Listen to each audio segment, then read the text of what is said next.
আসিফ মাহমুদ তরুণ নেতা, বৈষম্য বিরোধী ছাত্র আন্দোলনের অন্যতম সমন্বয়ক।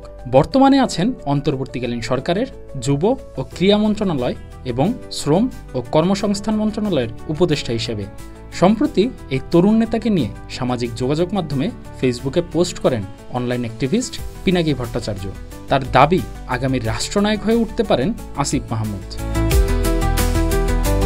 তিনি তার পোস্টে আসিফ মাহমুদের একটি ছবি যোগ করে বলেন, এই ছবিতে দেখা যাইতেছে একজন তরুণ off white blazer, T shirt ও ট্রাউজার পরিছেন এবং তার সাথে পরিছেন স্পোর্টি হোয়াইট স্নিকার।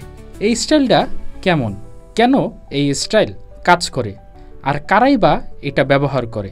বা এই পোশাকের সাথে স্নিকার কি মানানসই? হ্যাঁ, এটা খুবই মানানসই। তিনি আরও বলেন, এটাকে বলে টোন অন টোন লুক।